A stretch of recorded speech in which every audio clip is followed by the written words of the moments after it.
Greetings. We actually made it on time this time around. So, good evening to everyone. Welcome to our monthly archery live stream. And you can tell it's been a while since I've made a video. Since when I suddenly appear with a Three Kingdom style beard, it's been quite a while. Unintentional, of course, but everyone mentions the facial hair. So here we go. We are back with a look. For how long? Probably 2 more weeks, and we're going back to our normal baby face. So, welcome to the stream. For those who are new, and quite a few of us might be new, given that there's been a bit of a resurgence in certain Olympic videos, welcome to the channel. I'm, of course, your host, NUSensei. And in this live stream, we go through some questions and answers regarding the sport of archery and other related topics. So, what we normally do is we gather questions from Facebook and YouTube and other social media, and we'll answer them in turn, as well as answer any questions we have in live chat. Hopefully, we'll get this done in about an hour, but this is our normal monthly tradition. I have quite a few videos sent for form checks, which I haven't done for like 6 months, but I'll get to it. I've got a bit more time these days and feeling a bit better now. Just coming out from a bit of a hiatus. That's a long story. I'll do a video on that a bit later. A lot of people wondering where you've been doing things. Anyway, so we're back with our Q&A. Now, let's while people are going through and joining us for the stream, we'll blow through a few questions just for those who are watching this on replay, and that way we'll get through most of our questions earlier, hopefully, and then we'll go through our live questions in a moment. So, hello to everyone. So, we've got one quick question in chat already. Brandon Stacks 31. In a competitive level, is compound category or recurve category harder to win? When talking about the competition, not just top tier, but competition, if you are pitched up against people of equal skill level to you, then it's equally hard to win. Okay, this depends on your relative skill levels. That said, compound tend to be harder to win because the points are so close. It's easy to reach a competent level. And because of that, and because there are lots of people shooting compound, it tends to be a more dominant method or dominant style. The odds are that if you're competing in a field of, say, 50 compound archers, the top 10 might have like 5 points separating them. So if you drop even 1 point, you go from first to 20th or something.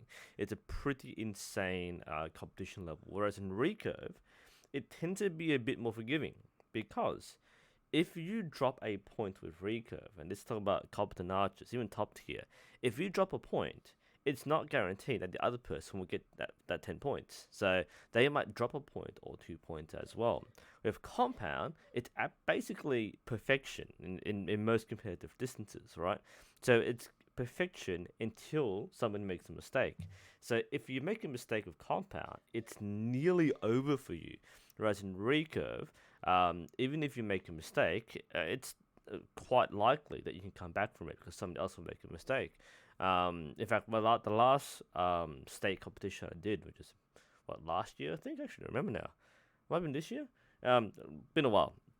Anyway, so there's a funny thing where like the guy who won the event, Ben, not sure if he's watching, but he's our like number 2 in the state, and he there's one end when he didn't even shoot the arrow, like he took too long.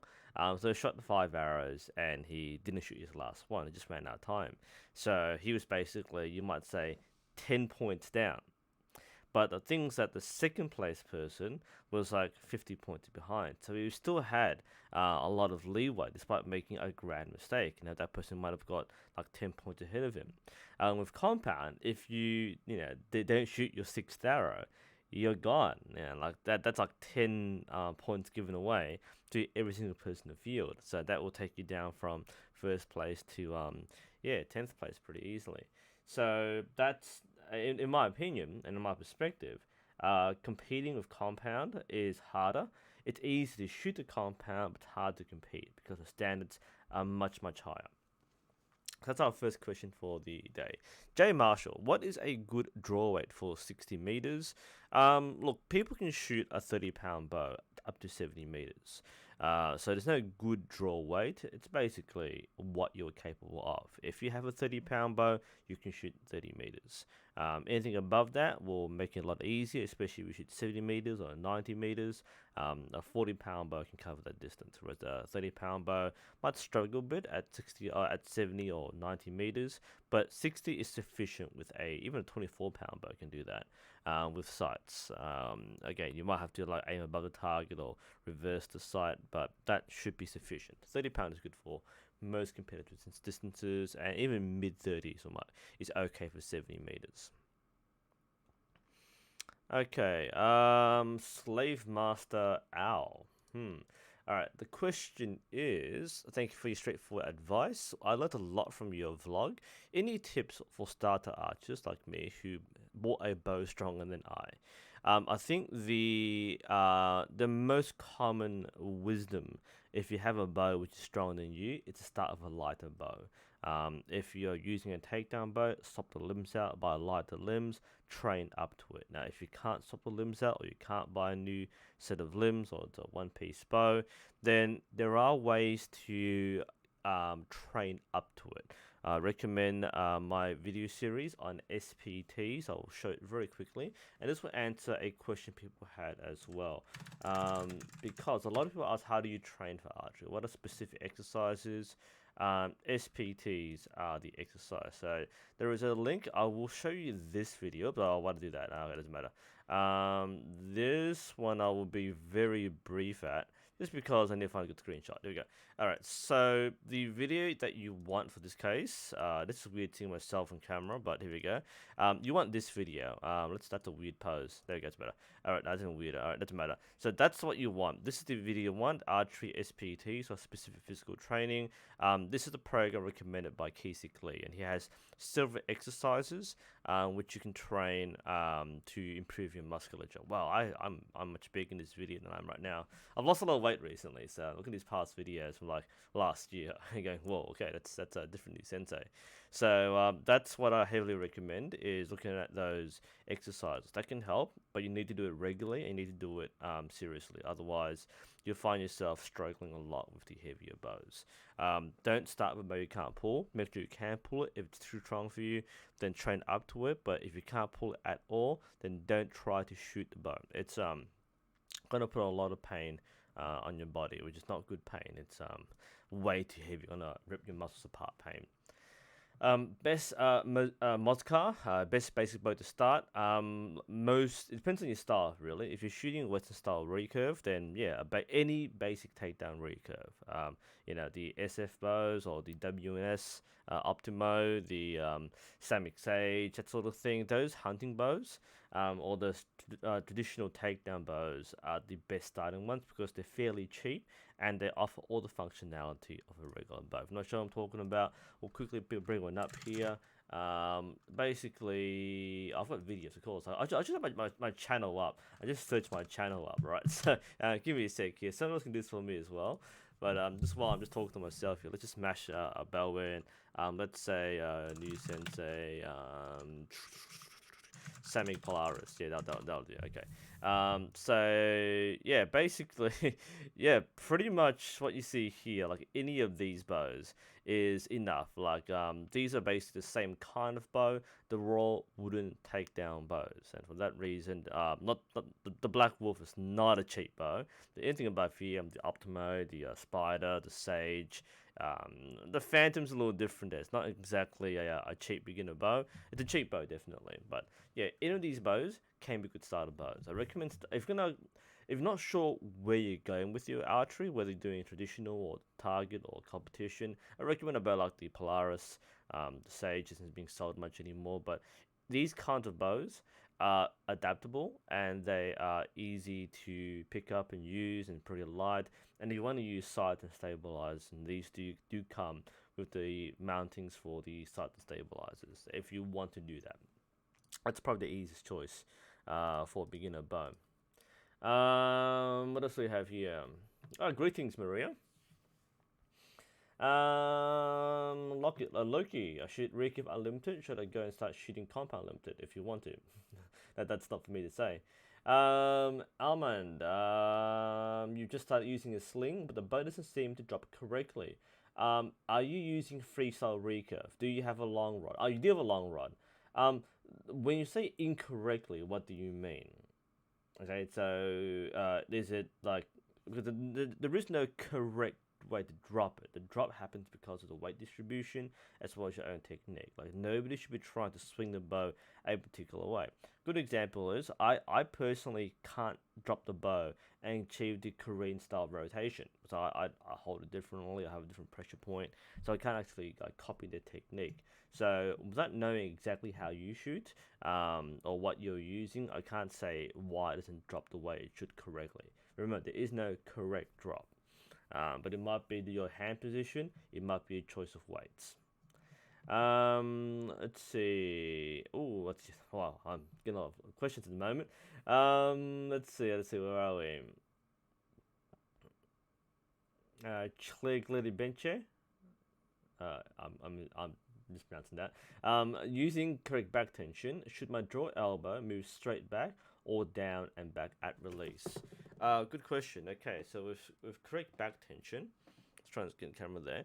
So your release should naturally fall like this. Okay, so it should naturally expand, and it's gonna drop slightly down. It's not gonna be straight back like that. That's actually not following the rotational part of your arm. So if you are doing this and you keep it here, that's good. But naturally gonna go down anyway. That's good expansion. So you're gonna go like that.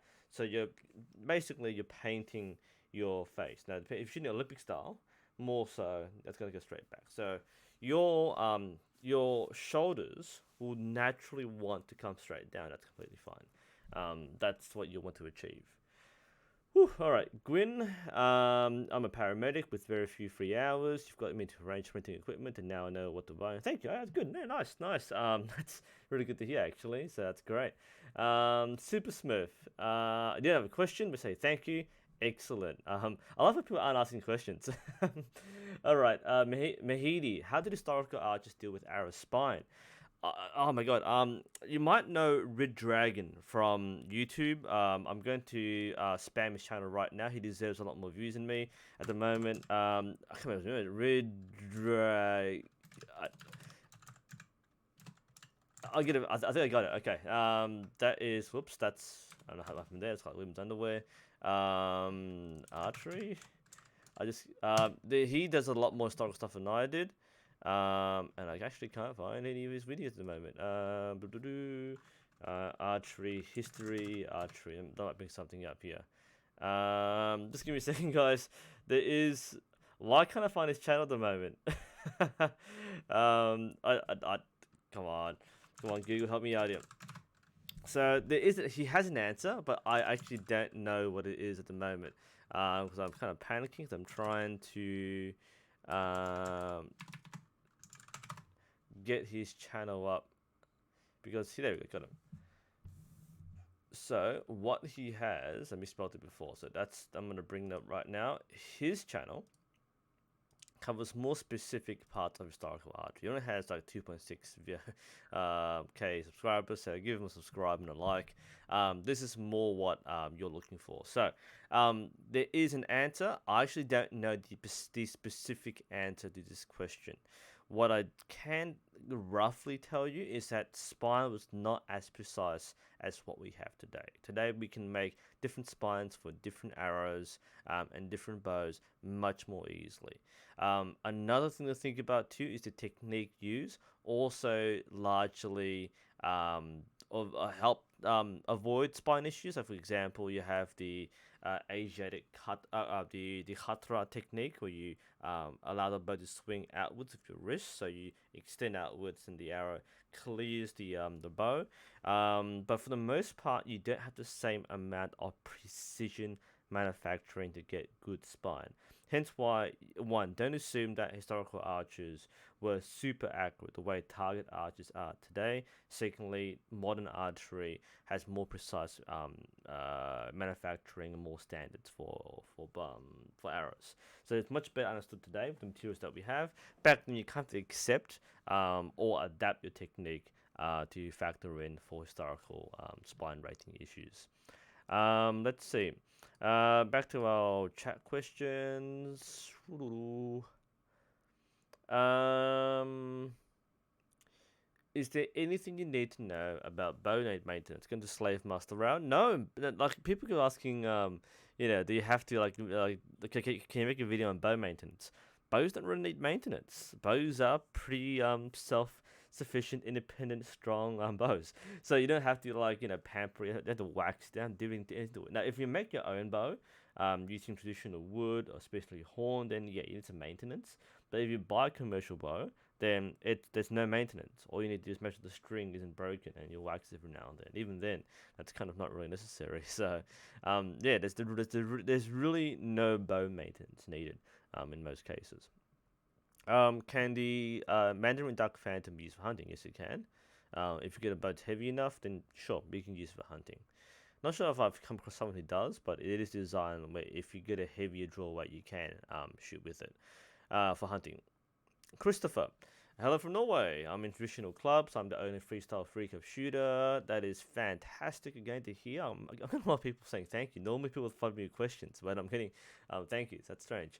Chrysanthemum, why they never release devices for recurve bows? It's a tradition, also a dumb question. Not a dumb question, people ask a lot though. Why no release aid for recurve? First, there are. Some bow hunters will use a D-loop and release aid for recurve, but there are a couple of problems with that. One problem is that recurve isn't a bow which you can hold for a long period of time. So the problem with the benefit of a compound, you have a let off, so you can hold and hold a full draw. Whereas with recurve, you can't really do that because the weight will eventually pull you back. It puts a lot more strain on the release device. And the other reason is tradition. Yeah, like if you're gonna shoot with a release aid, you must shoot compound.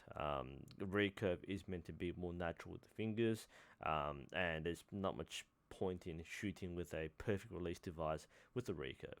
So people who are, for example, bow hunting may opt to do so, but someone who is actually doing archery for target shooting or for personal recreation might not find much need to, because you might as well shoot compound in that case.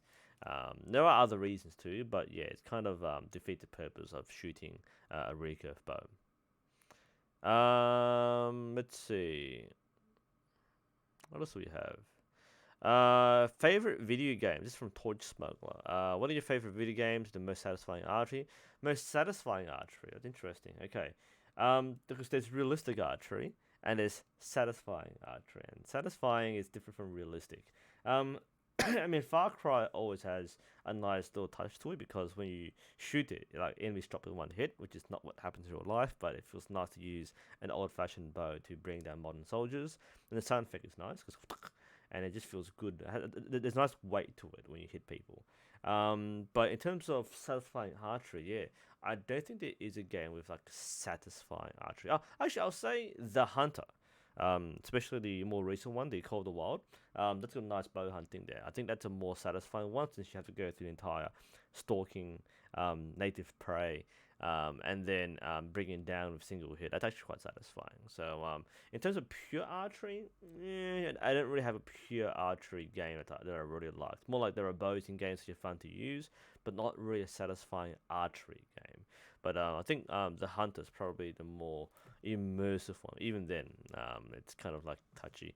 But if you get the sight and the compound bow, then it's pretty fun to hunt within The Hunter, which is the name of the game. How often? This is Daryl. How often should someone wax the bowstring? Look, make a habit of it. Like, do it after every session. A lot of people don't, and you can get away with that. That's fine. The whole point is that you would extend the lifespan of the life expectancy of the string. But if it feels dry, then wax it. But make a habit of doing it regularly, and you don't have to think about that. After every session should be enough, and you get away from doing it less. Any archery books? Lots.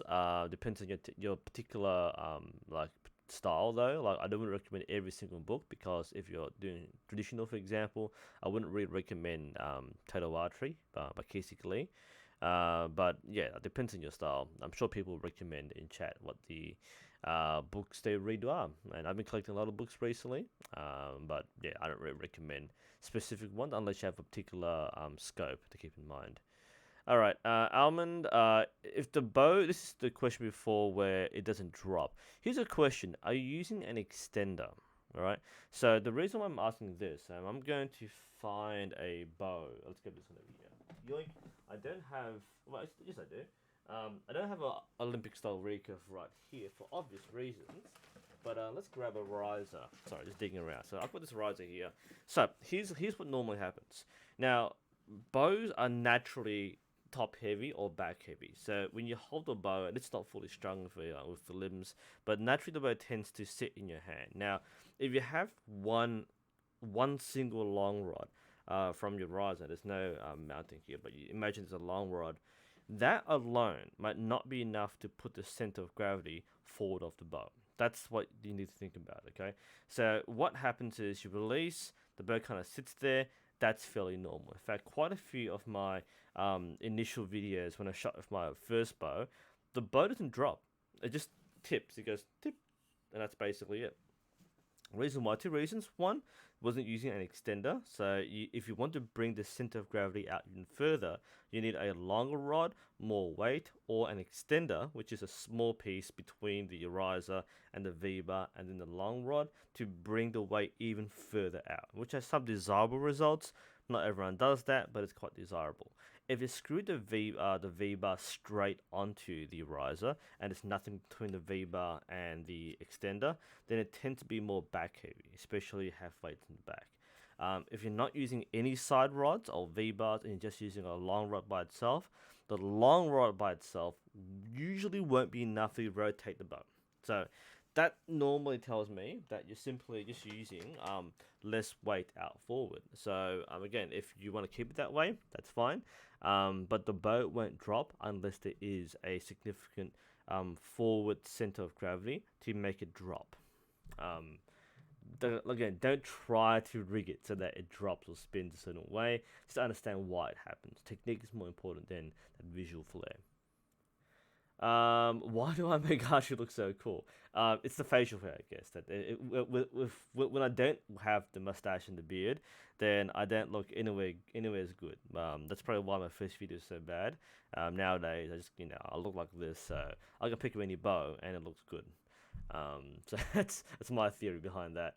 How does one? It's Muhammad Mansouri. How does one start with a thumb release? Get a thumb ring and start practicing. It's hard to explain how to start with a thumb release. You need to learn how to do it. Make sure you have a ring that fits you. And work on that. I'm actually going to do a short series on different kinds of draw to show people what draws are and how they work. But how you start with thumb draws, the same anyway, archery. The difficulty is that there are fewer resources. There are lots of text, but there are fewer clubs or schools which teach this, so it's less widespread. And there are fewer people online who provide this information in detail.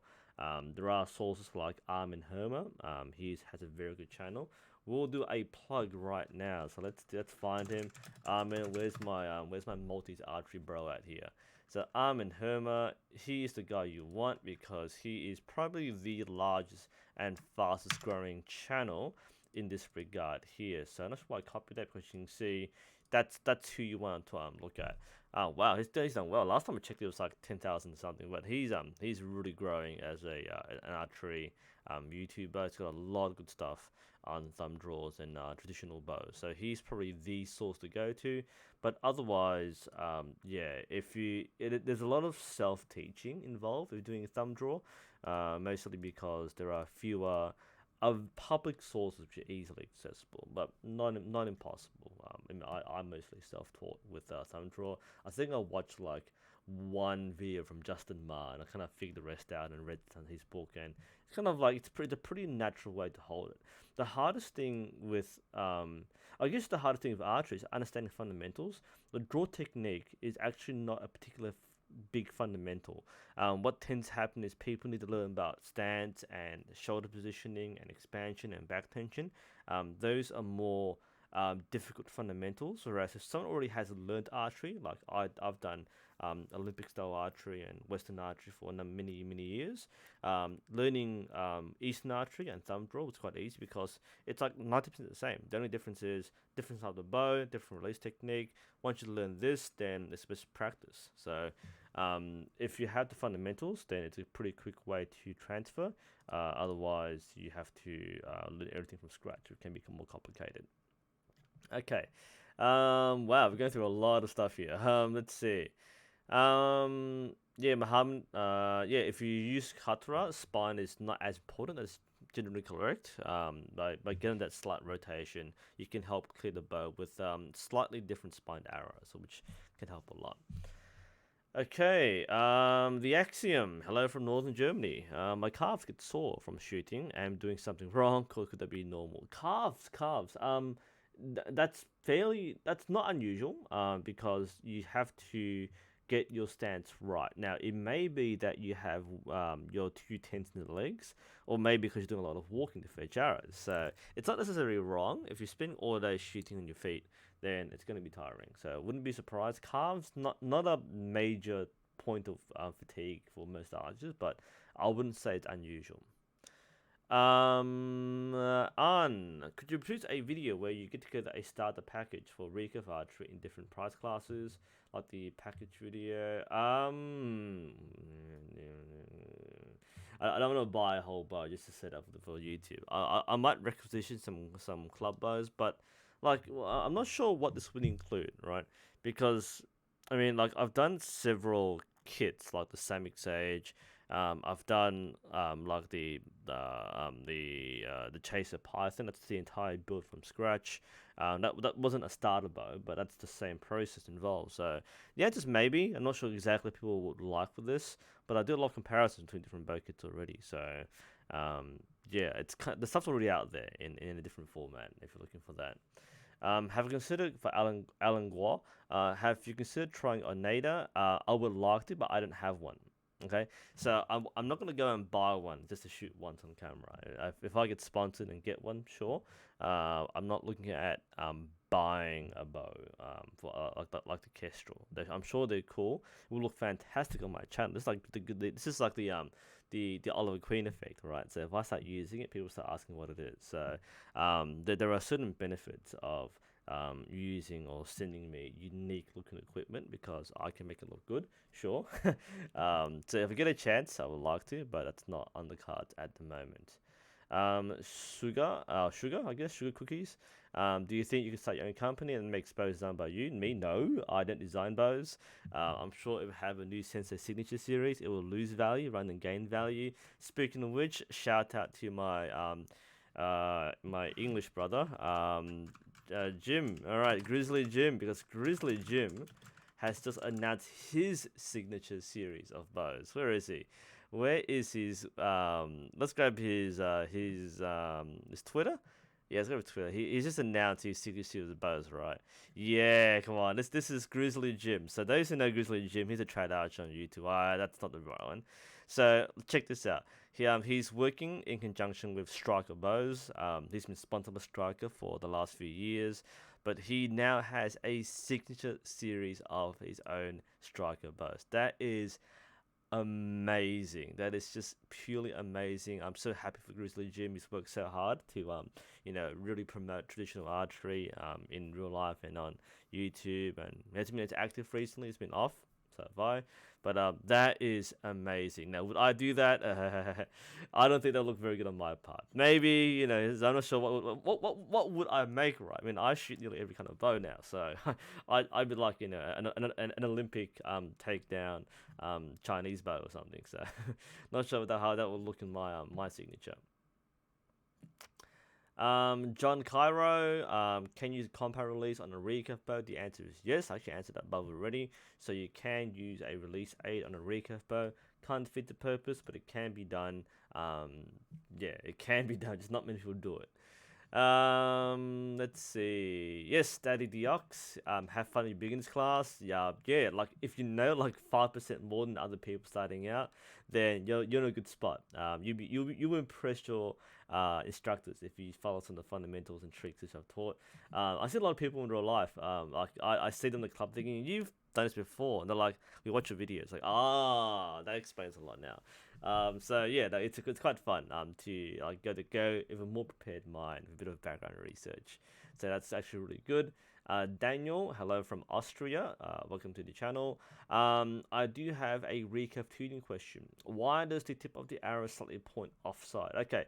I don't know, to be honest. There is going to be a natural deflection because of a finger release. Okay, so there is a reason why you go sideways. It is meant to come back in. So yeah, but that's my understanding of it. It's a little crude, but because there will always be oscillation and a slight offset because of the way the fingers come off the string, that kind of compensates for that coming in. So not everyone would do that, but in most cases there is a slight offset because it will not fly perfectly straight from your bow. All right, we're flying through some of the chat questions because there is so much more to go through on the other side. Let's see. I missed something here. Daddy Yachts by my first Olympic recurve. I'm set up for mid-price intermediate riser. A dual click sight seems good to long value. Good, yeah. A dual click is a good mid-price point. It's good, way much better than what you would get from a cheap bow, cheap sight. Sorry. But stabilizers cheap. I'll buy once. Cheap. If you're cost cutting, if you're cost cutting, if you're cost cutting, then yeah, buy cheap stabilizers. But if you don't have a strict budget, then buy some decent ones. The main reason with the decent stabilizers is they are a bit more, they're less likely to crack with heavy weights. Also a bit more adjustable, a bit of vibration control, but for the most part, stabilizers are the same thing. So as a budget bow, go cheap. But if you're going for a decent bow, then go for a decent brand, a decent price point, so that they don't crack after extended usage. Slave Master again. Hollywood question: is it possible to shoot multiple arrows in a single draw? The answer is yes, it is possible. I will do it one day just to show you. Couple of problems. There are actually many problems. The most significant problem is that the energy is divided. So if you are shooting a single arrow, then 100% of the energy is transferred to one arrow. If you're shooting two or more arrows, it's divided between each arrow. Therefore, each shot becomes individually weaker, has less power, penetration, and range. So it can be done, but it doesn't give you a multi-spread homing arrow effect. Let's see. Yeah, as Byron said, balance crowd once. That's stabilized. If you like sight, is definitely balance crowd once because there's no point buying a cheap sight if it breaks. A good sight will last you for your entire archery career. Now, same with stabilizers. The only reason why I'm more conservative with stabilizer advice is people tend to be very cheap on getting the first bow, understandably. But I would buy a decent set and just have a decent set. But if you cost cutting, sorry, what am I doing tonight? Yeah, get cheaper ones. So next question below there was the Samick Bear Hunter. Whee! All right, so people are looking at the branding there. So the Samick Bear Hunter is a discontinued line. This particular one came from Grizzly Jim, funny enough. So the Samick Bear Hunter is no longer sold as a bow. The current version is the Samick Discovery. The Samick Discovery is the updated model. The main thing with the Samick Discovery is the inclusion of the front stabilizer bushing. Let's have a quick look here. Samick Discovery. Let's discover the Samick Discovery, and you will see. Look at the three rivers in this case. So yes, Samick Discovery is what I'm holding, which is the current version. The previous one is the Samick Bear Hunter. That's Discovery. So the main difference you'll see is that there is a stabilizer bushing in the front. I think that's it. I think there's one other difference. Let's see. Just to comparing here, that's a different group than what I've got. That's the Discovery from Three Rivers. That you can see on the white version. There's the front bushing on the bottom there. I think there's one more difference. I can't remember what it was. But you compare it to my Samick Bear Hunter, which is the previous version, there's no bushing in the front there. A lot of people have been asking me to review the Samick Discovery. I don't have one, but I've got this, which is close enough. People call it the poor man's black wolf, which is a fair comparison. It looks like a black wolf, except it's aluminium and a lot cheaper. But yeah, it's pretty nice riser, by the way. If you're looking for a 17-inch takedown field bow, this is a very, very good one. It's solid. I've never used it, to be honest. I should one day. I use it as a demonstration riser because I don't have limbs for it. But close enough. Okay, so that's the Samick Bear Hunter. I haven't touched the questions yet. This is just a live question, which is completely fine. Let's see. Bear bow. Does it spin? No, bear bows drop. They normally sit in the hand, or they just drop downwards, or they hit your head. There's no forward rotation because the weight is not forward of the bow; it's in the bow itself. I look more like a sensei with a mustache. Yes, that's kind of why I kept it, right? Let's see. Technology. Oh man, that's chat's going crazy tonight. Is a 28-pound bow a heavy bow or a light bow? It is okay for a 17-year-old. It's slightly on the heavier side, but that's where most people would start out. Now, as a target shooter, I would probably recommend a 25-pound bow to start with, depending on how much time you've had or you spent with beginner bows at the club. So we normally do 20 to 20, yeah, about 20-pound bows at a club. So a 28-pound bow is a huge jump for an absolute beginner. But if you've done a lot of archery already and you then buy a bow, 28 is on the high end of what I recommend. Now, if you're buying from scratch, most people can shoot a 30-pound bow naturally. But yeah, 28 is on the heavy side for a 17-year-old. Can be done. A lot of people do it that way, but it's just a little heavy for a beginner who's trying to learn good technique. So just do keep in mind, if you're struggling, take it easy, take a break. Don't try to shoot like 3 hours if you can't control the bow on a few shots. So not a bad choice, but it's a bit of a tough climb, ambitious for a 17-year-old. But depends on your build and depends on your experience. All right.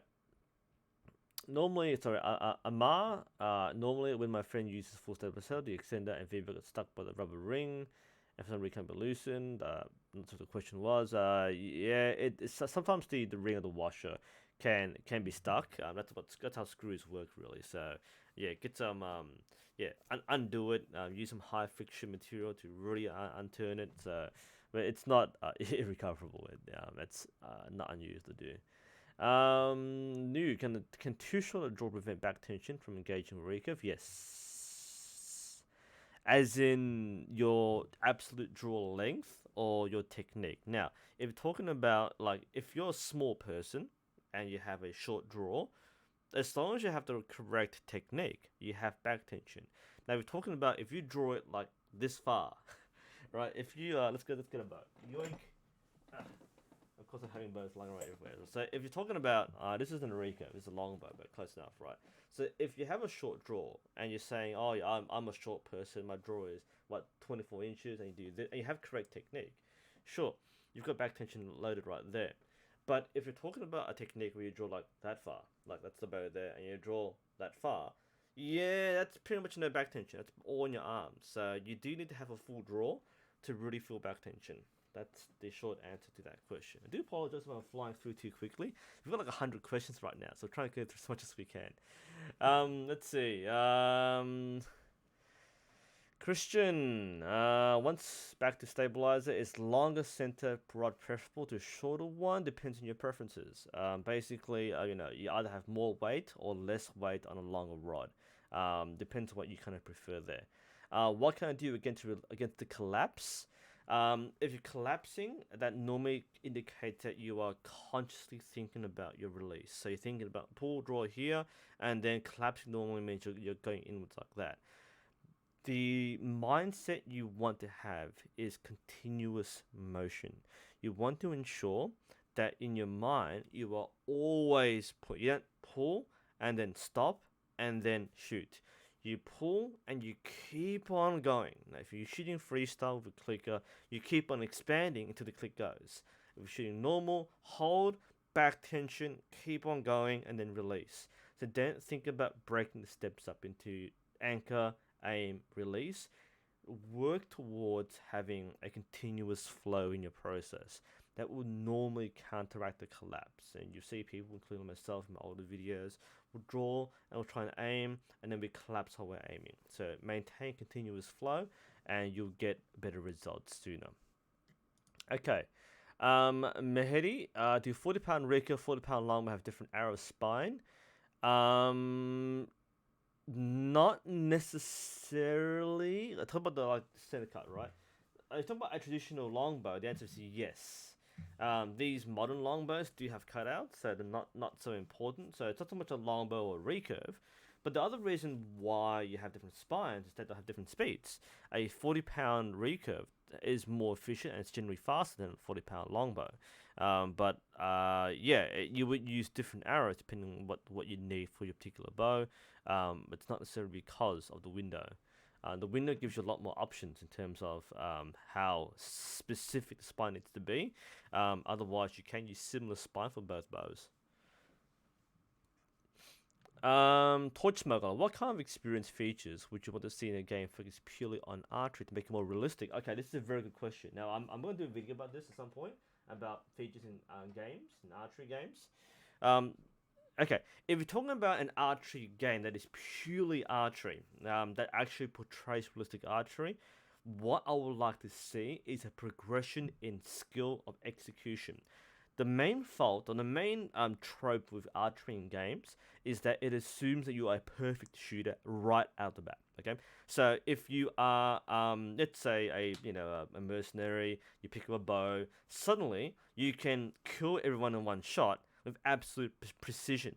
The bow is like more accurate than a gun. I'm serious. Okay, so in most games like Far Cry, where you have a gun and you have a bow, the bow is the better weapon. It's the stealth weapon, it's the one-hit weapon, and it never misses. And that is absolutely bonkers. No archer will pick up a bow and shoot perfectly with it. That is a progression of years.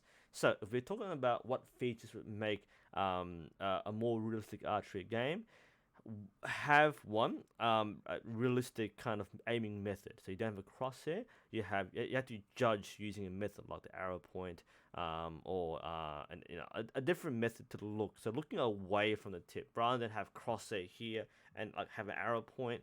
Use the arrow point and use gap shooting, for example. That might be one way to make it work, because the animations are more like based on the crosshair or reticle. Whereas real archers who are shooting instinctively or shooting with the point of the arrow will use a reference point on the bow. That's one way to think about that. Number two is have a progression where your technique becomes smoother and better. So it may be your initial technique might be a little slow and jagged. As you get better, it becomes easier to draw, faster and smoother. Some subtle animation differences, but it might be a faster draw. Also think about the release, which is the hardest part, and this is the question we'll get later on. The thing games which overlook so much is release is such a hard thing to do consistently. So in games, you normally see that every shot is perfect and there's no thought, the process behind it. Basically, click and you let go into perfect shot. Whereas in real life, this is by far the hardest part of archery, and people who don't do archery don't really understand this whole thing about letting go and doing this perfectly is years of experience. It doesn't look as easy. It isn't as easy as it looks.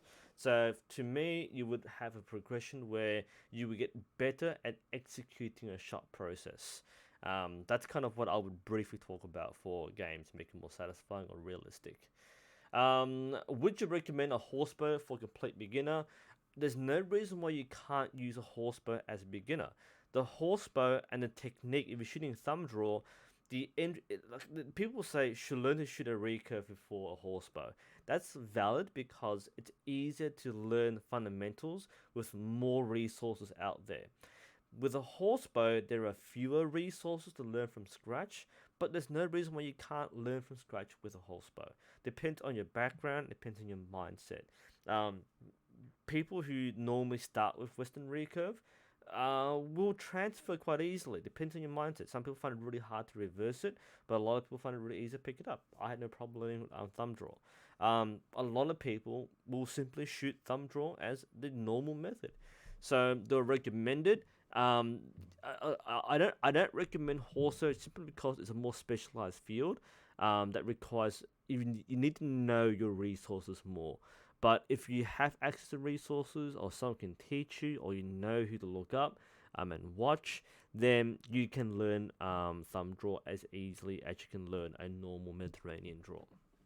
So I missed a chat before. I think it didn't appear on my feed, but on the here we go. So nonsense Manjaro. So this is from before. What any advantages of thumb release instead of Mediterranean? That's a video in itself. Very briefly, thumb release allows you to shoot from the right side of the bow as a right-handed shooter. That facilitates a lot of different techniques like multiple arrows in the hand. It allows you to use katra. Generally speaking, thumb draw is quite practical in a great variety of situations, including horse archery. You can do more speed techniques and generally more versatile. Mediterranean, it probably perhaps easier to be accurate sooner, and the method to use allow you to use a heavy warbow, for example, with less strain on one digit, whereas with the thumb draw, you need more training to use it proficiently. So generally speaking, yeah, thumb draw requires more proficiency, but has more versatility. Mediterranean draw is kind of locked into one lobe shooting. So somebody who's trained on thumb draw probably wouldn't switch styles just to shoot faster. They'll just shoot normally. But yeah, it's kind of like an alternate method, which has some unique benefits, especially in the context in which they're used. In Eastern style archery, particularly useful, and again, particularly with mounted archery. All right, man, I haven't started as the questions yet. This is the live questions, which is good. Have I skipped a lot of things here? Let's see. At the horseback question, let's see. Renzo. Is there a way to simulate a 20-25 meter distance but shooting closer? Shrink the target. I mean, 15-25 meters is not much of a difference, so just make a smaller target, really. Get the ratio of the distance and target size, and then just shrink it and shoot at close distance. Just bear in mind that there is a greater amplification of errors at longer distance, so it's not a perfect simulation, but if you're trying to get visual or mental training, then just make a smaller target size. DJ Recess. I draw the bow with my left hand, as in the fingers on the left, and keep the arrow on the left. Now, what draw method are you using? If you're shooting thumb draw, that's the correct method. If you're shooting Mediterranean draw with the fingers and the arrows on that side of the bow, so if I were to get this riser, sorry, this is a long bow, it's a long. So if you're shooting like this, and the arrows on this side, then that is going to be much harder. So don't worry about right and wrong. Just try to understand what technique you are using. If you're shooting with a Mediterranean draw with 3 fingers, it's the wrong technique because the arrow is more likely to come off the bow. The only reason you would have a finger draw with the arrow on the opposite side to you, so again, if you're left-handed, you shoot left and you hold the arrow on the left side of the bow. The only way that works properly is if you use a Slavic draw.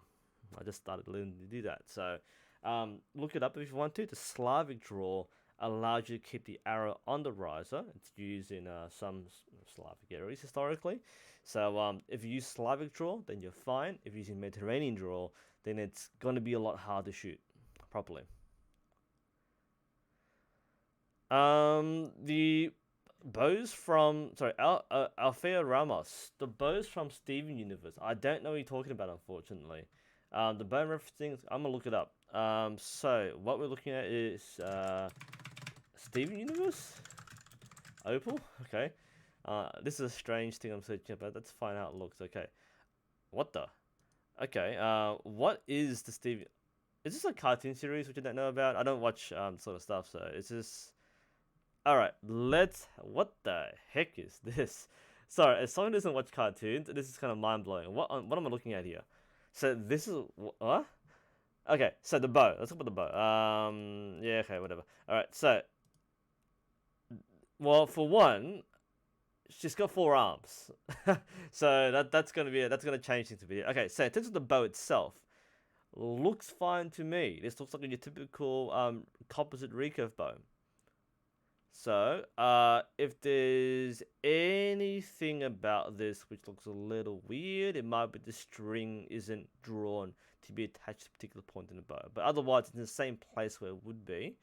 I would say that if I were to make this bow more realistic, all things considered, the point where the string is attached should be higher on the tip of the bow, not on the base of the bow. So this is where historically you would have what's called the seer or the ear. So if we actually look up, let's say we'll look up a Scythian bow. Wait, no, that's seers. Just look at seers. Trying to think, what am I looking up exactly? That I don't want that. I want the bow. Okay, this is what we want. So that's what it's supposed to look like. The string should be attached on the very edge. There's a notch on the edge of the bow tip, and that's where the string would go. Whereas when you see over here, it's in the base. This is quite common, sadly, in Western drawings. Like I'm playing Total War 3 Kings right now, and their unit cards have this problem as well. For some reason, the artist draws the string here rather than above. So that's my understanding of the bow. Otherwise, the bow itself looks like a functional design. The grip is a little strange because you would normally put the arrow over your thumb in this case, but not sure what technique she's using. So I can't comment on that part. I guess this part here would function as an arrow rest. So if you put the arrow here, then that would function fine. Yeah, the bow's a functional design. The only error I'd see would be the placement of the string. That's the only thing wrong with that. But yeah, that seemed to be fine to me. Well, that was weird. Okay, I think we're going through a lot of questions here. What's way too much. Remember, I do collect questions in advance. I haven't touched them at all today, so it might not. It's been like 1 hour already. But this is good. This is a busy chat room, and this is what the main thing is. I do apologize if I haven't got to your question yet. We might spend a bit of time to look at the prepared questions a bit later if we have time. But that's really, really good stuff going on here. All right, so yeah, that was a strange question from Ramos, but that's a little discussion there. Hyena, I'm a little bit high in the chat. Just bear with me. I'm just going through all the questions. I've never reviewed a bow I hated. Because most bows don't suck. That's the thing. It's a good question. Like, why do I not have a bad review? Most bows which are manufactured and sold don't suck. The only bad review I've done is the Toe Point R2. Not because the bow was bad, but the kit was bad. It was just mismatched. So watch the Toe Point R2 review. I really didn't enjoy myself. It was really frustrating to use because it was a bad kit. But the bow itself was okay. So at worst, I have like mediocre bows. So if you see my recent reviews on the high bow, for example, you get the feel like, it's a bow. There's no like satisfaction, but it works. I haven't shot a bow which outright was bad. All bows I've shot have good things about them. So that's why you don't see me just flat out like slam a bow for no reason. I might have reasons to not like it personally because it might be a preference thing. But I've never really reviewed a bow which is outright bad. So that's the reason we don't see that. Okay, Noto Jewel. Tips on practicing on daylight savings has ended. It's hard to get those. Same for me. I'm struggling with training because indoor, I guess. There's not much you can do outdoor if you don't have the hours to do so. What you would transfer to would be more indoor shooting and strength training using stretching bands. So you would maintain your process. You might do form work at close range. There's not much you can do for long range shooting. You would instead keep your arrow count up with regular shooting at close distance or through stretching bands. That's what I would recommend instead. Alright, Data Diox, is there a program or approach you recommend for beginners to practice skills and train instead of unstructured practice shooting? Yeah, I don't have a structure, but try to focus on particular things, as a beginner would do. Focus on stance, which is easily taught, but you focus on things like bow grip, release, sighting, execution, back tension, and so on.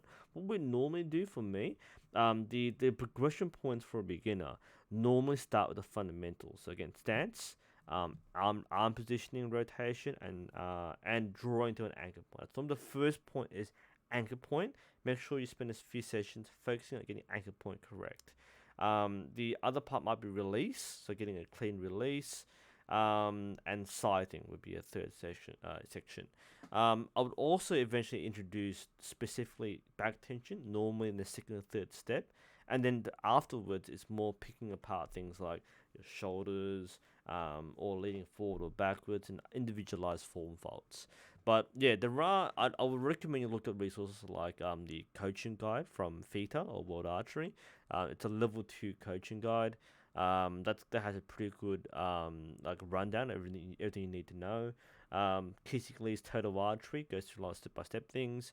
But yeah, because people approach it very differently, there's no one good program to teach these skills. But yeah, it just depends on whether you are which part's strong on the most. Even when I coach my beginners, I don't really find myself doing the same thing every single time. Each person has a different entry point, and I basically customize my approach to each person, depending on what they're struggling with the most. So that would be what I recommend more than anything else, is just diagnose what you need to learn the most. If you're teaching yourself and you don't really have a coach, then yeah, unstructured practice has the least amount of gain. You need someone to point out what you're doing to improve, whether it's anchor point, expansion, and so on. Can't really recommend that straight off, but yeah, focus on particular things. Um, Technology is the geologic Intertech 2 a good one? It looks terrible to me. My issue with the geologic is that basically every fan from India has asked me to review it. Now, there's not being racist here. I'm just saying, like, it seems like this is the most common beginner bow in India right now. I don't know anything about it. It looks like a pretty average bow. I don't like the look of it, but that's just me. But yeah, no comment. I can't tell. I don't have it. I can't tell how good it is. Just everyone's telling me to review it, so it must either be really good or really cheap, and it's really cheap. All right, Coulson. I'm looking for at buying a bow for myself to practice. What's a good price to pay and expect an average bow? Um, if you're gonna buy a bow just to practice with, I would budget about $250. Now you can buy a decent bow for like a half the price, but I'm just gonna budget that much to give you far more options. Okay, so spend around $250. In fact, let's get some pricing here. I don't have pricing. Let's go to Southwest Archery. They're not sponsoring me, but just because I'm holding one right now. Southwest Archery, they their typical bow prices. You know what? You know what's sad, right? Every time I search stuff, I'm like, hey, it's me. God damn it, NUSensei. You always appear on my search results. It's not helping right now. Alright, so takedown bows, typical price for a bow might be this much. So your typical entry point is about $150. Okay, that's what you would buy for quote unquote the average bow. Oh, that's a nice riser. Hey, look at that. Oh, that's a nice one. I mean, the bow is basically the same as the other, but just the tiger stripes. Whoa. Now, I could use one of these for my channel. Southwest, if you're watching this, I know you sponsored me before for a video, but that would be really cool on my channel. That is a nice looking bow. Anyway, it's cheap too. 110. And then there's the junior version. That's actually a really nice junior bow. That's attractive. I'm not sure how good it is, but I'm sure it's the same standard as the Spider, which is the same standard as the Sage. That just looks nice. I could totally use on my channel. If you're wondering like what bows do I use on my channel, like I use the bows I use, but sometimes I like visually striking bows. So if you're gonna send me a bow, give me something that's odd, because people ask what it is. That's pretty cool. So yeah, about $150 for the bow, and maybe an extra 100 for accessories. Okay. What else have we got here? Man, there's so many questions. What's going on? I'm losing everything. Let's see. That was Coulson's questions. Tap Scott. I have a short draw. Should I get a high poundage bow to compensate? No. If you need a certain draw weight, then yes, you would need a higher draw weight to shoot that particular weight. So if you're hunting, for example, and you need a 40-pound bow, but you've got like a 25-inch draw, then you need to get a heavier bow, yes. But if you don't need the draw weight for any particular reason, then you don't need to compensate for anything. If there's no purpose, there's no need to compensate. What size arrow is from technology? What size arrow is used at the Olympics? Not sure what size you're talking about. Everyone has different draw lengths, so therefore the arrow is cut down to that particular person. Same with spine rating, because each person uses a different draw weight and has a different draw length. The spine rating isn't exactly the same, so there's a huge variation there. There is no one standard for the Olympic Games. Alright, game shops. I'm going back to the old chat here. Do you know if it is an arrow rest and plunger that only uses one screw hole? So game shot. An arrow rest and plunger that only uses one screw hole. Most do. Most arrow rests are stick on. And the plunger uses the hole.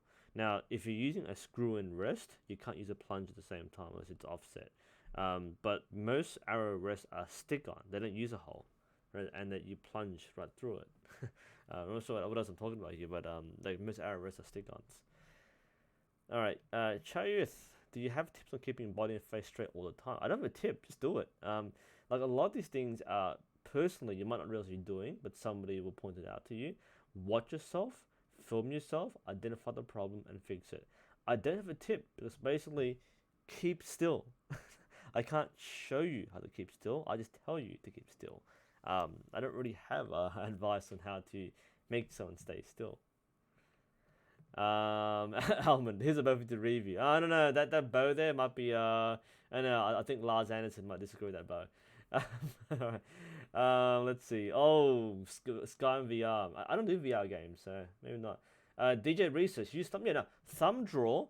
Left hand, left side is normal. So yeah, that's a correct way to do a thumb draw.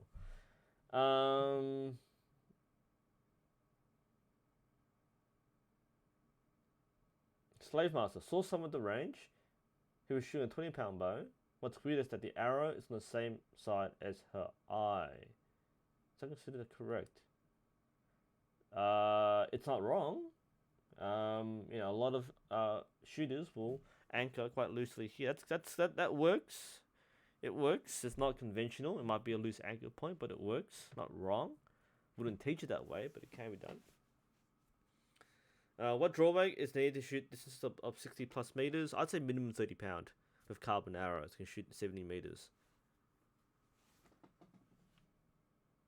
Tab Scott, yeah, if you're 22-inch draw, you can hunt and target it. It's fine. Yeah, you just need to make sure that you get a higher draw weight so that you know what you shoot. The 20 because the draw weight is measured at 28 inches. So a 40-pound bow at 28 inches, also at 28 inches, the bow would be 40 pounds.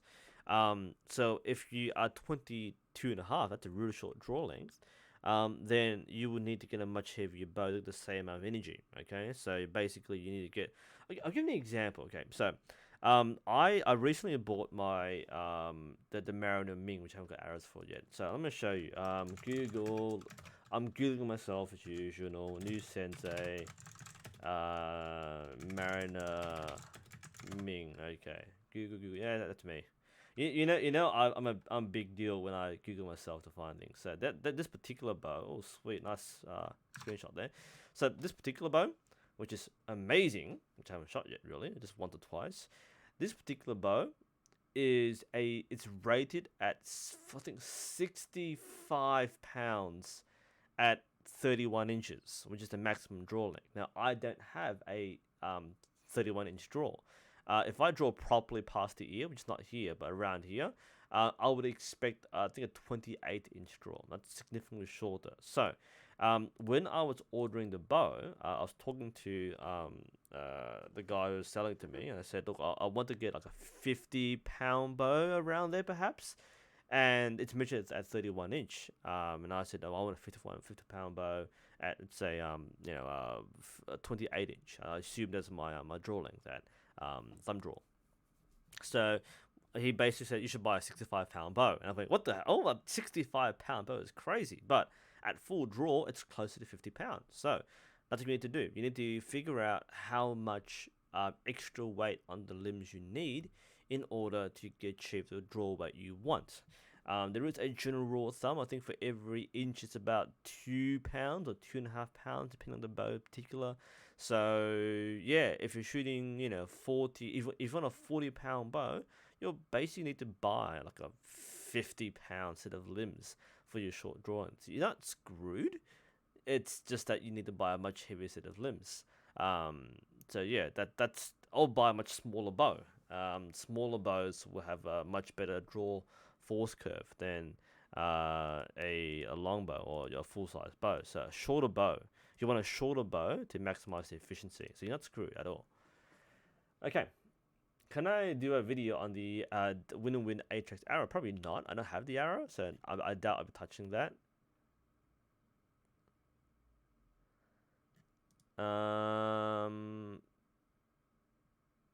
Is the Avalon Tech 1 side good choice for beginners? Yeah, Avalon Tech 1's fine for beginners. I could do a bad review on PVC self bows. The only thing is that I know the PVC bows aren't meant to be high standard. I was gonna buy one just to try it out, but if you don't expect much from it, then I'm not gonna. I don't unfairly review things and look like a snob. I don't want to do that. I want to talk about good things, not just like average things.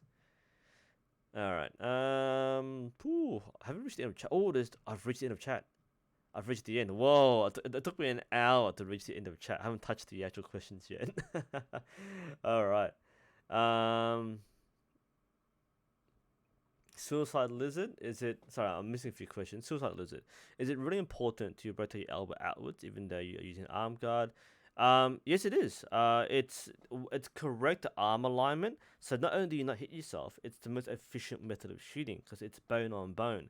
If you don't correctly to rotate your arm, it's actually a good point.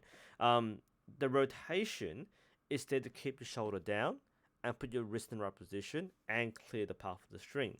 If you don't rotate your arm, you're more likely to push your shoulder upwards because that's the direction of your elbow. You're coming upwards like that. Whereas if you drop it down, rotate it, you're more likely to have the shoulder in the right position. Now, Olympic archers will still wear arm guards because the correct technique, especially for certain styles and methods, like the Korean style, the string will come very close to the arm. And one of the mentality that coaches have is that it's okay to tap the arm guard as long as the shot's good. So a good shot execution will likely bring the string very close to the arm guard. Hence why we still wear one for Olympic competition. Okay. I think I missed a question before. Daddy Deox again. When is the appropriate route? Slight adjustment to the plunger setting, which uses two grip left and right.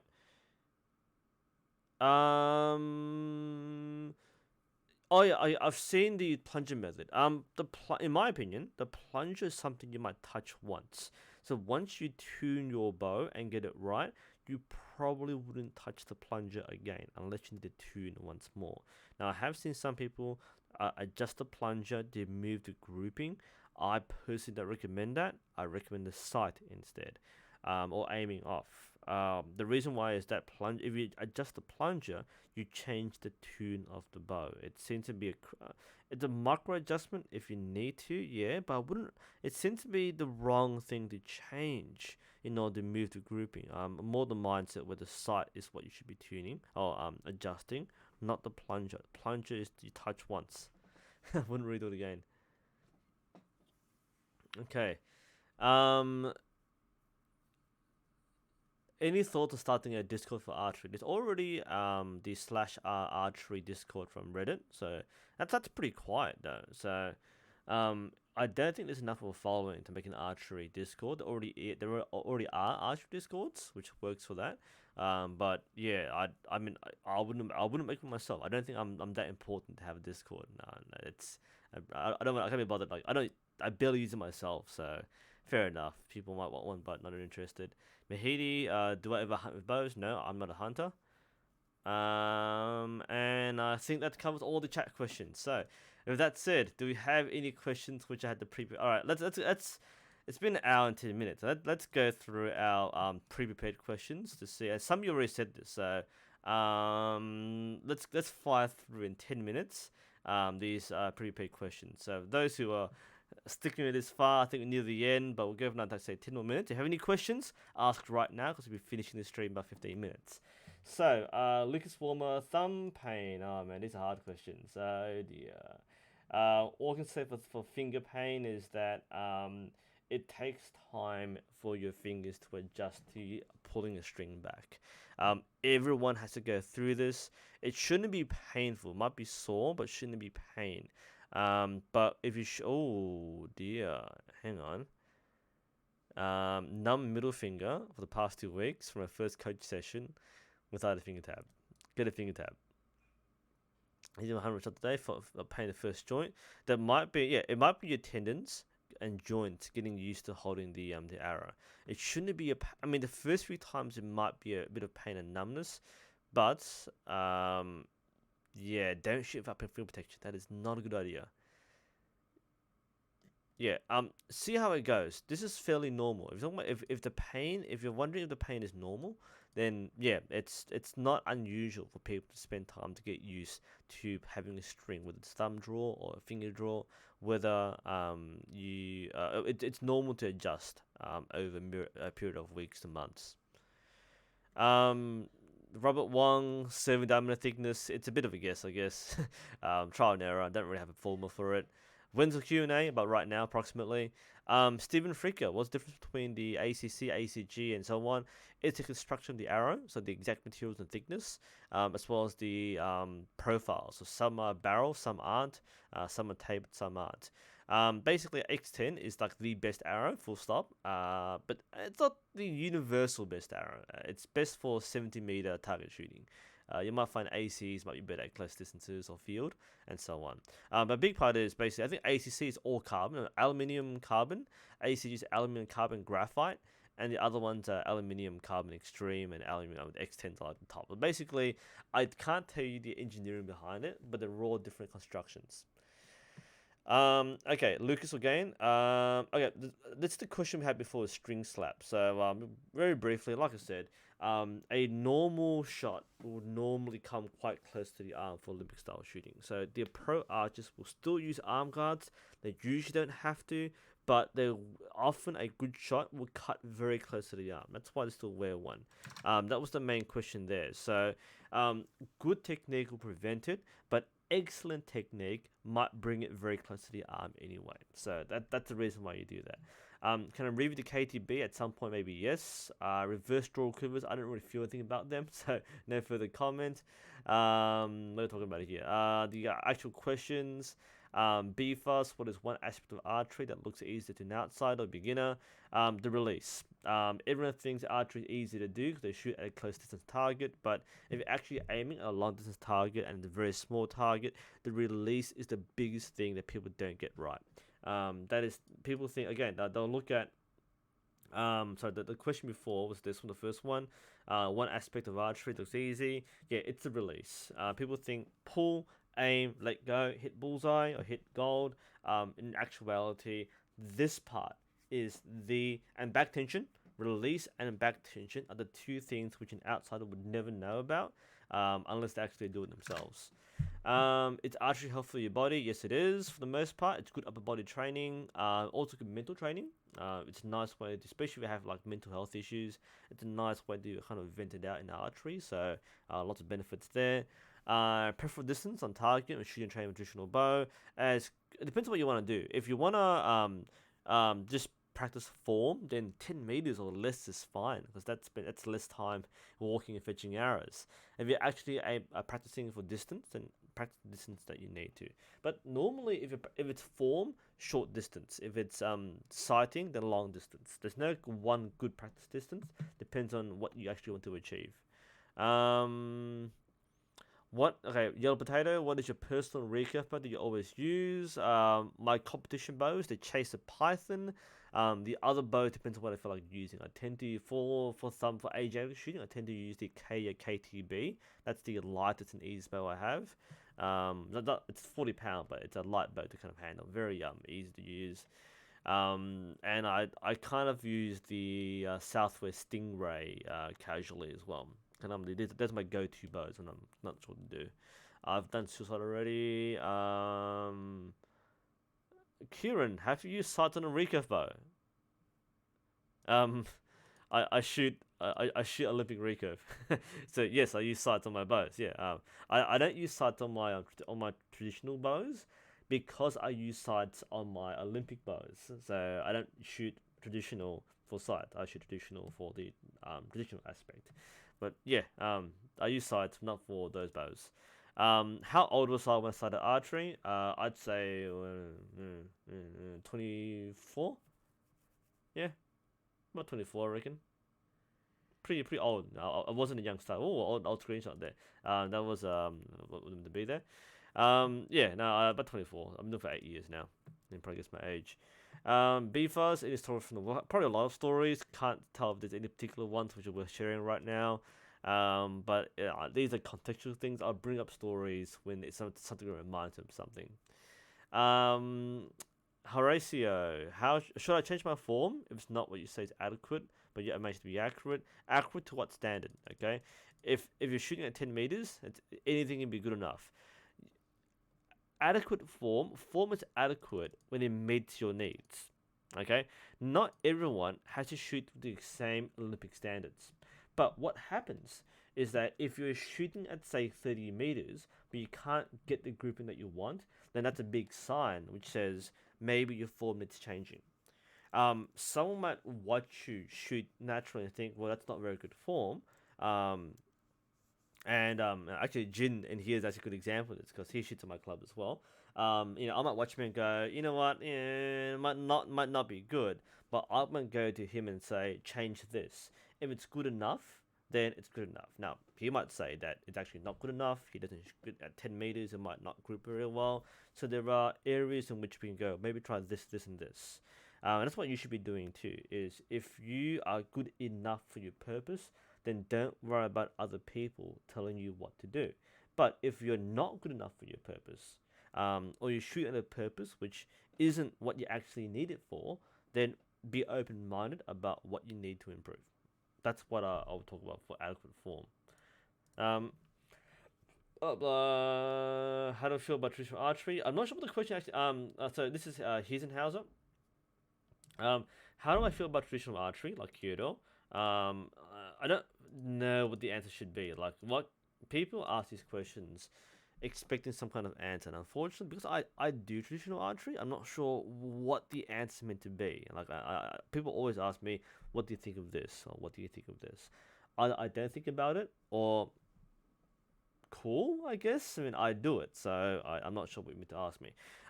Kyoto specifically, I haven't done it. Yes, I have. I did one introduction session. Obviously, we didn't shoot the bow. We held it. We practiced form, but we never pulled it back and shot because obviously we were back then. I was a very new Olympic archer, and we tried it out as a bit of a fun thing at the local university. It was really good. But it's yeah, no, it was I actually honestly thought Kyoto was amazing. It's because Kyoto is very spiritual and it's based on meditation and ceremony. That was actually very appealing to me. I'm not the kind of person who likes this sort of thing, but I find it very centering for sure. I think anyone who does Kyoto understands that thing that comes over you when you do Kyoto. That there's a whole new level of focus and peace. And that's something which I really need at the time. It's a good trial. I really loved it. So Kyoto was absolutely amazing. But yeah, I don't think much about traditional archery just because I do it and I'm not sure what you actually want to ask. Let's see. Sky B, what's a good way to improve vertical position of targets? determine which sighting method you will use. I guess I'm not the best person to ask for this one here. I don't shoot bear bow for 3D particularly, so I can't really say for sure here. Do I still look at archery? I do. I'm taking a break right now, so I'm kind of coming back into it. There are lots of advantages for compound recurve. I've got a whole video about this. Yes, good. That's not a question. That's a good statement there. So I'm just flying through this. What are the bushy fairy things on the bowstrings? Those are string silencers. Their job is to reduce vibrations and make the bow quieter. There is no best bow for beginner. Whatever you can afford, really. Any advice for specific things to focus for aspiring Olympic in archery? Practice, practice, practice. Arrow count, arrow volume is important.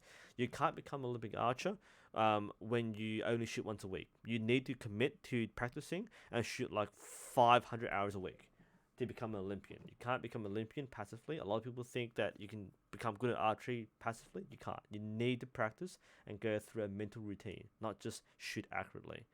We're gonna find the last few questions here. Have I played archery tag? I haven't played it. Would I play it? Maybe. Archery tag isn't archery. It's not my sort of thing. It's more like dodgeball, or laser tag. Not my kind of thing. I'm sure it's fun, but it's not archery. There is a place in Melbourne which does it. I might go to it if someone calls me out and invites me, but I wouldn't go out of my way to do it. This seems like a fun thing that people play, and not really my sort of thing there.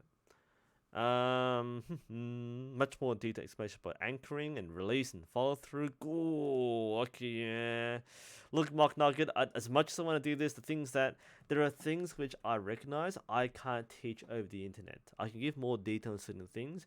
The point where someone needs to show you, or you need to kind of teach yourself using the correct resources. But I can't really give more detail because each person has to do it slightly differently. I would love to, I would try to, but I can't guarantee that. Would there be of any advantage in a 27-inch riser with medium limbs compared to 25-inch riser? Draw force could be different. So the shorter limbs might be a little punchier. The longer limbs might be more stable. So the same bow length. I think the short limbs will have a different power stroke, so that might have a bit more acceleration. Not a whole lot of difference really. Main thing is just the 25-inch riser. It's easy to get. Let's see, Basket. How do you avoid shooting arrows to the crowd at competition? I eat onions. If you get the joke, then you've seen the video. Most satisfying result. I might say for a different day. For a 13-year-old, what would you suggest? I can't. Depends on what you want to do here. I can't suggest a bow because all bows do the same thing unless you have a particular purpose. Okay, I can't suggest a particular bow. I can't tell you what style to use. What I don't know, like everyone should achieve their best. Okay, so sorry, Foxley, I know you wanna get a good answer here. If you want to compete in the Olympic, what is your goal really? Okay, if you want to compete in the Olympic Games, then go to a club and get someone to teach you. That's the best thing I'm gonna suggest. Don't listen to some random guy on the internet. As reliable that person might be, that's a really bad place to ask. Just go straight to a club and get them to just fast track you through to a goal. So I can't recommend a single best bow or style. It depends on your own goal. Okay, if you want to hunt, if you want to compete, if you want to be in the Olympic Games, or you want to compete at national level, then I recommend you do an entire thing on going to a club and spending weeks shooting and learning about archery from people who can teach you. So if you've got that ambition, that's excellent. I can't tell you what is the best way to go about this. Simply try, get started, and then have people to guide you on your way. Whew, oh, I'm getting puffed out here. Sorry, it's been like an hour and a half, and I'm flying through like 100 questions or so. Mahidi, I've answered your question already. SPTs. Alfred, what do you think about using archery for hunting? I don't bow hunt, so I have no opinion. People hunt for legitimate reasons. I am not opposed to hunting. Look, I do a sport version of archery. I don't even think about hunting. Some people do. I don't, but I have no opinion about it particularly. As long as you do it ethically. Next. All right. How do you feel about the role of club archery in respect to aspiring Olympic shooters? The role of club archery, pretty important.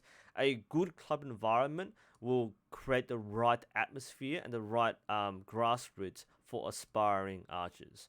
What you find is that if the club doesn't support people and doesn't provide that positive environment, you will not get Olympic archers. So, as a club which has struggled to get people supported in the archery journey, I would say that this is a very important role. In my opinion, we have been failing in that role as a club. In my club, we've been failing in doing that. Hence, I've taken a break. Spent 7 years with no progress because no one's wanted any progress. So we're trying to fix that. That's why we have no one actually representing the club or at state or national level. A good club will have the right culture to encourage more people to stick around, to train, to push themselves and compete. That's the role the clubs play. Without that, it's purely individual focus and motivation, which is very hard to maintain when you're in an individual sport. You need the right environment. Does dominant eye make all difference to me? Yes, it does. I've got a video about this already. Eye dominance makes a big difference. The invert draw, I'll cover this in a different video. I'm going to do a series of videos on draw techniques at some point, but I'll keep this in mind. What happens when string breaks? The arrow flies on target. Strings breaking aren't catastrophic.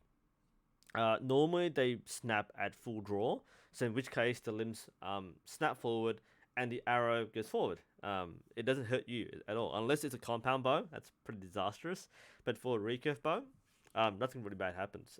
In fact, there's one time where I shot my Olympic recurve, the string broke at the loop, and I scored like a gold at 30 meters. It was a perfect shot. Went pink. It sounded like a dry fire, but the arrow went right in the gold, and the string was in like one piece. I was like, well, okay, it kind of broke apart. So, yeah, it's not. It sounds terrible. Actually, isn't that bad? It's the string's broken, so nothing too bad will happen. And a last sprint for the questions. What happens when we're pulling out? So that archery gloves are a viable alternative to finger gloves work. I've got a video about this, guys. I mean, I'm getting to the point where like nearly every question you ask, I've got an answer for. Hang on, archery glove or tab? It's from my early videos, right? My goodness, you would think, like I haven't covered this already, but no, I've done this. Quick flash here. Yep, I've got a video here. Glove or tab? Check this video out. The short answer is yes, gloves are effective. That's why people use them. Gloves are very good for shooting bows. Things like gloves tend to be more pliable, or I guess softer. You won't get as clean a release. The point of a release of a tab is provide a smooth surface which has less shape and mold to the fingers. Gloves are meant to fit around the fingers, and therefore you'll find yourself not releasing as cleanly. Now, for practical purposes like hunting, this might not be that important because you're not going to miss that target that badly at short distance. But at long distance, when you're going for a tiny spot at 70 meters, this isn't good enough. You need to have a smoother surface for your fingers. Whew. Alright, what are we talking about next? Do I think people should use bows in war? Okay, no, of course not. There's no purpose for bows in war. Have you done archery on drugs? No. Can I make more wartime videos? No.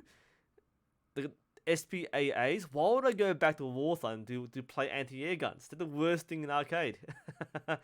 How can I diagnose reads from missing left and right? It's probably either a release issue or release issue. That's a release issue. It's going to be a release, alright? Left or right is typically either a spine issue or a release issue. What is my story? You know how I said, I'm pretty sure I've got a video on everything. Archery, NUSensei, started, right? I'm sure I'll come up in a search result. I got it. Yep, thought so. Okay, so I'm serious. I love that I've answered these questions prematurely. Okay, I've done this already. So there we go. That's my answer here. Watch this video in case you want to find out why I started archery. Where do I get my ideas? Good point there. Usually it's when people ask me stuff, or people I come across something in a forum, or otherwise it's that creativity. You kind of want to like cover something. I'll come across a game or something, a TV show or something I'm doing in real life, or I comment on a post or something. Usually the comments will bring something up, and I say, oh yeah, I'll cover that. So people might say things like, what's the difference between a thumb draw and a Mediterranean draw? No one's really covered it in detail, so I'll do it then. So it's kind of like where it comes from, by interacting with people and engaging with the entire community. Phew, all right. So, any last chat questions there? I had something. Jin, I told you that before. You had a question that you have? Was it vibration or something? I thought I ignored chat for like 5 minutes there. The question. Vibration, all right. So Jin has my 45-pound limbs. Hope they're working well for you, by the way. So there's more vibration. It could be brace height, yes, possibly. You might find that if you add some twist to your string and play around the brace height, you might find a sweet spot for vibration.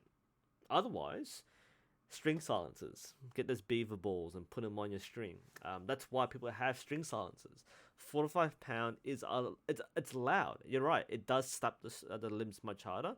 So adjust your brace height. Make the brace height longer, and you might find yourself in a better spot for the vibration. But you probably want to start pimping out your bow. Have those pads on the limb tips to soften it. Have string silencers. But yeah, that's when you start mucking around with like noise reduction. We don't do it for target recurve, of course, but for using for hunting stuff, then you definitely need to have string silencers. Would I compete in the Lancaster Classic? If I have time to actually train seriously, I would like to. People have been pushing me to do some more like shooting things overseas. Maybe. Let's start doing local first, and I'll think about it later.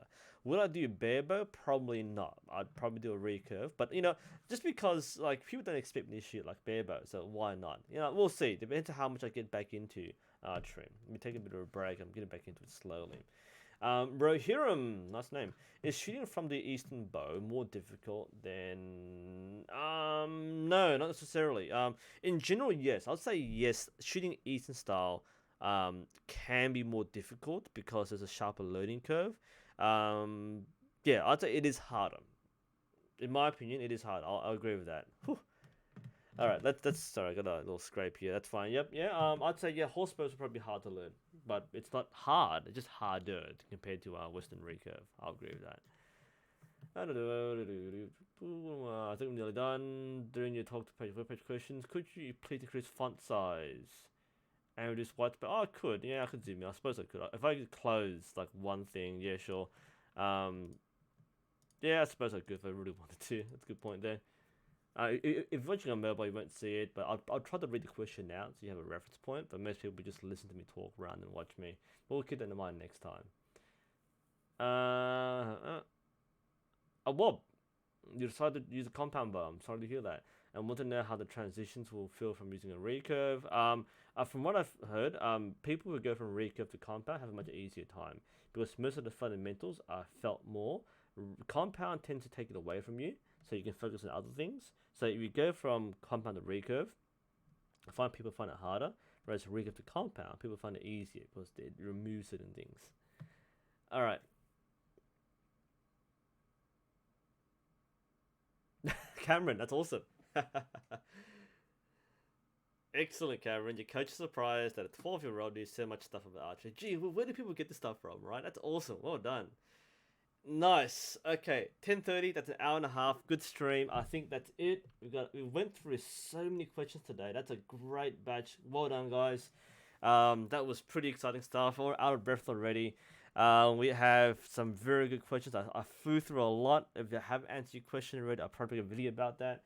I have some time off now. I've got a couple of weeks off, so I might be making more videos in the next few days. So we'll talk about that in a few moments. But otherwise, thank you for the stream, guys. Oh, just thank me for the stream, but thank you for being the audience. You've been great, lots of great questions. Probably one of our busiest streams so far.